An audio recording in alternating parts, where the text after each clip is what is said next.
ये कहानी अलास्का के सुनसान शहर बैरो में शुरू होती है, जहां हर सर्दी में 30 दिन की पोलर नाइट यानी लगातार रात रहती है और ज्यादातर बुजुर्ग और कमजोर लोगों को छोड़कर बाकी लोग शहर छोड़कर चले जाते हैं। पोलर नाइट शुरू होने से एक दिन पहले शहर के पास समंदर में एक विशाल क्रूज जहाज आता है और उससे एक बेतरतीब सा आदमी उतरता है। ऐसा लगता है जैसे वो किसी मिशन पर आया है और कुछ डरावना होने वाला है। उसी रात शहर के कई स्लेज कुत्तों को बेरहमी से मार दिया जाता है, जिससे इस शांत शहर में खलबली मच जाती है। हर कोई अपनी उड़ान के प्लान में लगा है और इस घटना पर किसी का ध्यान नहीं जाता। जब तक लोग नहीं चले जाते तब तक पुलिस ऑफिसर फ्रैंक, जो पोलर नाइट के पहले दिन पेट्रोलिंग कर रहा होता है, उसे ये भयानक नजारा नहीं दिखता। लेकिन कुत्ते के मालिक को पता ही नहीं कि ये कब हुआ और कोई सुराग न मिलने पर फ्रैंक सिर्फ यही कह पाता है कि वो कातिल को ढूंढने में मदद करेगा। एक मुसीबत ठीक से टली भी नहीं कि दूसरी आ जाती है। वो मुश्किल से पुलिस स्टेशन लौटा है कि पाइपलाइन कंपनी से एक चोरी की रिपोर्ट आती है। वहां पहुंचने पर पता चलता है कि हेलीकॉप्टर के कुछ पार्ट चोरी हो गए हैं और मजदूर गुस्से में हैं क्योंकि उनकी रोजी रोटी छिन गई है। एक के बाद एक दो अजीब घटनाएं होने से फ्रैंक बेचैन हो जाता है और ठीक उसी वक्त सिग्नल स्टेशन से समस्या की सूचना आती है, जहां एक स्टाफ मेंबर ने दरवाजे पर दस्तक सुनी और जैसे ही लाओबाई जांच करने उठा, लाइट अचानक बुझ गई। देखने के लिए उसने टॉर्च ली और बाहर गया। उसने एक काली परछाई देखी, लेकिन अजीब बात यह थी कि लैंड करने के बाद वो गायब हो गई और इससे पहले कि वो समझ पाता, उसके पीछे एक आदमी आ गया। फिर और लोग आए और उसे घेर लिया। ये लोग इंसानों से कहीं ज्यादा तेज थे और जब उसने मदद के लिए चिल्लाया तो उसे ही सजा मिली, क्योंकि उन राक्षसों ने लाओबाई पर हमला करके उसे खा लिया। एक पब में पेट्रोलिंग करते हुए फ्रैंक ने उस आदमी को देखा जो क्रूज से उतरा था। रात को शराबबंदी होने की वजह से फ्रैंक ने देखा कि वो एक वेटर को परेशान कर रहा है। पास जाकर फ्रैंक ने सुना कि वो कच्चा मांस मांग रहा है और उसके अनजान चेहरे ने शक पैदा कर दिया। फ्रैंक उसे पूछताछ के लिए स्टेशन ले जाना चाहता था, लेकिन एंडर घमंड से खड़ा हो गया और भिड़ गया और जैसे ही एंडर हमला करने वाला था, एक बंदूक निकली और उसके सिर पर तन गई। बंदूक चलाने वाली फ्रैंक की एक्स वाइफ लिसा थी, जो जिंदगी की मुश्किलों की वजह से बहुत पहले अलग हो गई थी और फायर डिपार्टमेंट में काम करती थी और आखिरी फ्लाइट छूट जाने की वजह से शहर में फंस गई थी। जब दोनों एंडर को स्टेशन ले गए तो लिसा ने देखा कि फ्रैंक की दादी और छोटा भाई भी वहां मौजूद थे।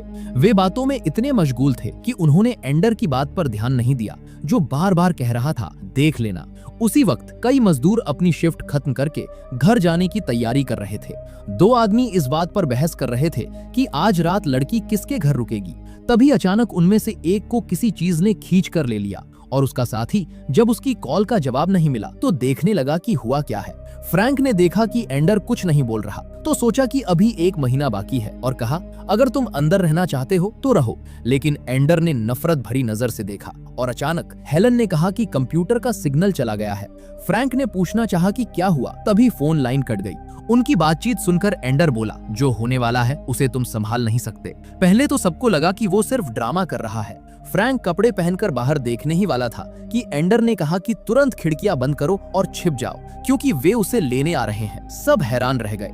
उन्हें लगा एंडर का दिमाग खराब है, लेकिन जल्दी ही शहर की बिजली चली गई और सबको जनरेटर पर निर्भर रहना पड़ा। क्या हो रहा है ये जानने के लिए फ्रैंक दोपहर में सिग्नल स्टेशन गया तो वहां खून का तालाब देखा। पास जाकर देखा तो ओल्ड वाइट के सिर्फ कुछ टुकड़े बचे थे। ये देखकर वो डर गया। खुद को संभालकर उसने तुरंत अलार्म बजाया और लोगों को घर लौटकर दरवाजे खिड़कियां बंद करने की चेतावनी दी। कुछ अनजान लोग अभी भी टीवी देख रहे थे। तभी शोर सुनकर एक राक्षस अंदर घुस आया। जॉन की पत्नी को तुरंत उठा लिया गया और जॉन ने अपनी शॉटगन निकालकर गोली चला दी। राक्षस बहुत ताकतवर था। जॉन न सिर्फ उस पर हावी नहीं हो पाया, बल्कि उसके चेहरे पर खरोंच भी आ गई। दृश्य बदला और एंडर ने जैक को उकसाया। किस्मत से फ्रैंक समय पर पहुंच गया।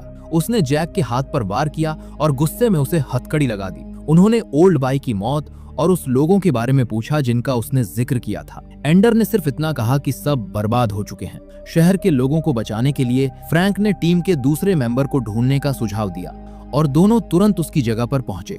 रास्ते में फ्रैंक को कुछ गड़बड़ लगी। कार से बाहर निकलते ही उन्हें दूर से दहाड़ सुनाई दी। उत्सुकता में उन्होंने दूरबीन से देखा तो जो देखा उससे वे सन्न रह गए। होश में आकर फ्रैंक ने कार में वापस जाने को कहा। जैसे ही वे लौटने लगे, एक राक्षस ने मौका देखकर छत पर चढ़कर हमला कर दिया। वो जीव इतना ताकतवर था कि कार उसका सामना नहीं कर पाई। फ्रैंक ने उस पर गोली चलाई और उसकी अजीब चीख सुनकर दोनों को यकीन हो गया कि वो इंसान नहीं है, किस्मत से लिसा ने उसे झटक दिया और पुलिस स्टेशन वापस भाग गए। शहर में घुसते ही उन्होंने देखा कि स्टेशन तबाह हो चुका था। लगता था राक्षसों के एक ग्रुप ने हमला किया है।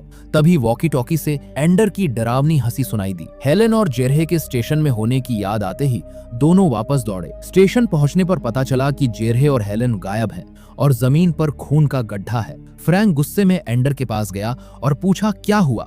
उसने जवाब दिया कि उन्होंने उसे छोड़ दिया है और उससे उसे मारने की भीख मांगी। लिसा के समझाने पर फ्रैंक शांत हुआ और उदास होकर बाहर चला गया।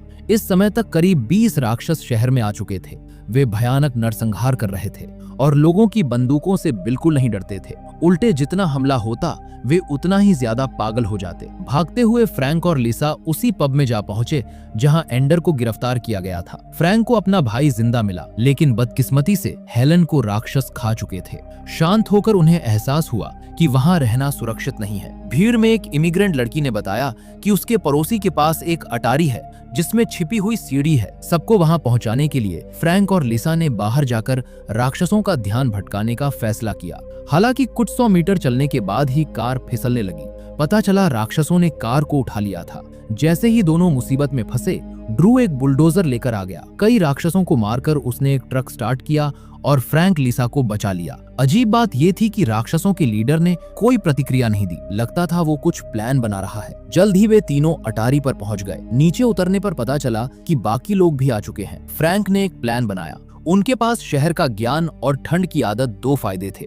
उन्हें बस खाना बांटकर इंतजार करना था। जब बर्फीला तूफान आएगा तो वे तेल पाइपलाइन की तरफ भागेंगे और जमीन के नीचे छिपकर 1 महीना गुजार सकते हैं। दृश्य बदलता है और राक्षसों का लीडर एंडर को ढूंढ लेता है। ये देखकर कि वो अब किसी काम का नहीं है, उसे बेरहमी से मार डालता है। इस बीच अटारी में छिपे ग्रुप को बाहर आवाजें सुनाई दी।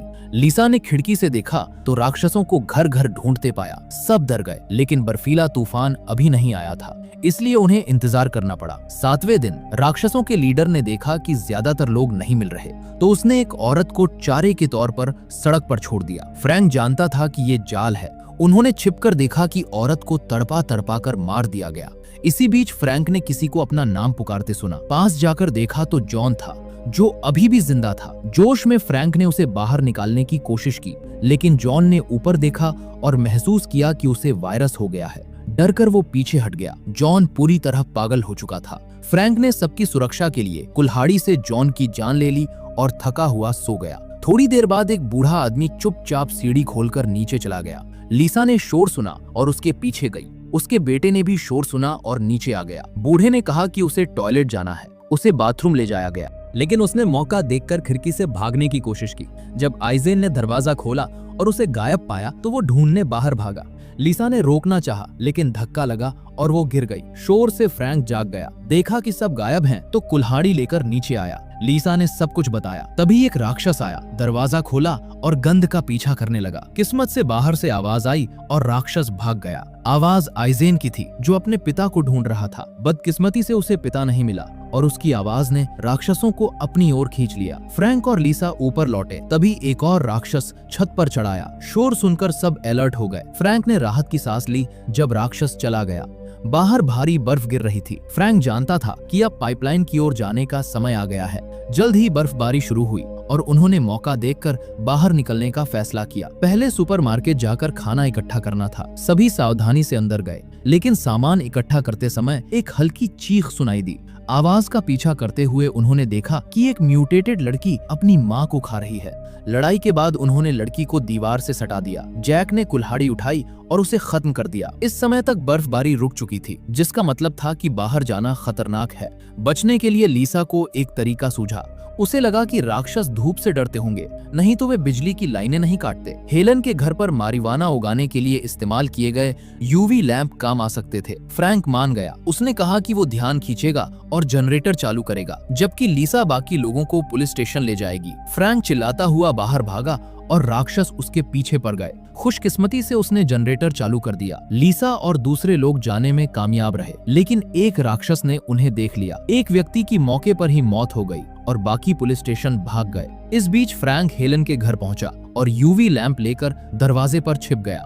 जल्द ही राक्षस वहां आ गए। लीडर औरत सबसे पहले अंदर घुसी और जैसे ही उसने दरवाजा खोला, फ्रैंक ने यूवी लाइट उस पर डाली। फ्रैंक ने कंफर्म कर लिया कि वे अल्ट्रा वायलेट लाइट से डरते हैं। पावर कॉर्ड काटने के दौरान उसने मौका पकड़ा और पुलिस स्टेशन की ओर भाग गया। लीसा ने राहत की सांस ली जब उसे पता चला कि फ्रैंक भाग निकला है। बातचीत के दौरान ड्रू ने वॉकी टॉकी उठाई और फ्रैंक को बुलडोजर की ओर दौड़ने को कहा। ड्रू ने बुलडोजर को राक्षसों की ओर बढ़ाया, उनमें से कुछ को एक घर में फंसाया और खुद को बलिदान करके सभी को उड़ा दिया। उसकी बदौलत फ्रैंक पुलिस स्टेशन वापस पहुंच गया, लेकिन अंदर जाते ही एक बूढ़े आदमी ने बताया कि उसे सुपरमार्केट में एक छोटी लड़की ने काट लिया है। उसने कहा कि उसे दर्द हो रहा है, लेकिन वो किसी को चोट नहीं पहुंचाना चाहता। उसने फ्रैंक से उसकी जान लेने को कहा। फ्रैंक उसे इंटरोगेशन रूम में ले गया और कुल्हाड़ी से उसकी हत्या कर दी। वे पोलर नाइट के 27वें दिन तक पुलिस स्टेशन में छिपे रहे। उस दिन फ्रैंक ने सड़क के उस पार से किसी को इशारा करते देखा। खंबे के पास जाकर देखा तो वो उसका टीममेट नाइस था। वो और लीसा बाहर गए। नाइस ने बताया कि उसने अपने परिवार को इसलिए मार डाला ताकि वे बाहर न मरे। उसने खुदकुशी के बारे में सोचा था, लेकिन हिम्मत नहीं हुई। फ्रैंक को बहुत गुस्सा आया। शांत होने के बाद वे नाइस को स्टेशन ले गए, लेकिन लौटने पर पाया कि सभी लोग जा चुके थे। फ्रैंक को एहसास हुआ कि वे शायद तेल पाइपलाइन के पास गए हैं। बाहर बर्फीला तूफान देखकर तीनों भी वहां जाने के लिए तैयार हो गए। बदकिस्मती से रास्ते में ही तूफान रुक गया और उन्हें एक घर के नीचे पनाह लेनी पड़ी। जैसे ही वे आराम करने लगे, एक छोटी लड़की सड़क पर आ गई। ये देखकर लीसा से रहा नहीं गया और वो बच्ची को बचाने बाहर भागी। एक राक्षस ने इशारा किया और दूसरे राक्षस आ गए। फ्रैंक ने लीसा और दूसरों के लिए समय बचाने के लिए बाहर जाकर राक्षसों का ध्यान भटकाने का फैसला किया। नाइस भी उसके साथ गया। राक्षस आते ही नाइस भाग गया और फ्रैंक भी भागने लगा। पीछा करते हुए वो तेल पाइपलाइन तक पहुंच गया और बाकी ग्रुप को ढूंढ लिया, लेकिन लीसा, लड़की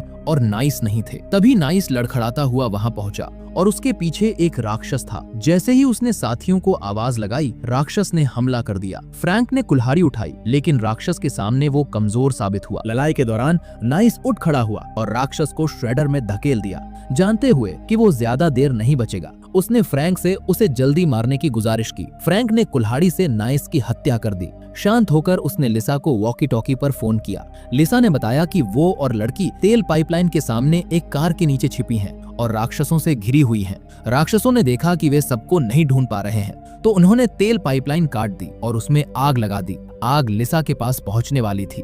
अगर वो बाहर भागती तो मर जाती और अगर फ्रैंक बचाने जाता तो अंदर के लोग खतरे में पड़ जाते। इस मुश्किल में फ्रैंक ने एक फैसला लिया। उसने जैक से कहा कि जैसे ही राक्षसों का ध्यान भटके, लिसा को वॉकी टॉकी से भागने का इशारा करे। फिर उसने एक सिरिंज ली और नाइस का खून निकाला, ये याद करते हुए कि संक्रमित लोगों में पहले आधे घंटे तक इंसानी चेतना बनी रहती है। उसने नाइस का खून अपने शरीर में इंजेक्ट कर लिया। वायरस के हमले के साथ ही फ्रैंक की आंखें काली हो गई। उसने अपने कपड़े पहने और बाहर निकल गया। राक्षसों को अपनी ओर देखते हुए जैक ने लिसा को इशारा किया और वो बच्चे के साथ भाग गई। राक्षसों के लीडर ने देखा कि फ्रैंक उनकी अनुमति के बिना उनके साथ शामिल हो गया है, तो उससे लड़ने लगा, लेकिन आधा इंसान आधा लाश बना फ्रैंक उसका मुकाबला नहीं कर पाया और बुरी तरह पिट गया।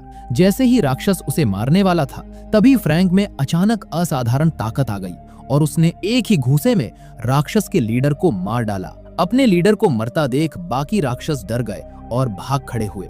उसी वक्त आसमान के काले बादल छट गए, जिसका मतलब था कि 30 दिन की लगातार रात खत्म हो चुकी है। कहानी के अंत में फ्रैंक और लिसा शांति से समुद्र किनारे बैठे हैं। सूरज निकलते वक्त वे दोनों एक दूसरे से अपने प्यार का इजहार करते हैं। सूरज की रोशनी पड़ते ही फ्रैंक लिसा की गोद में सिर रखकर हमेशा के लिए मर जाता है और कहानी यहीं खत्म हो जाती है।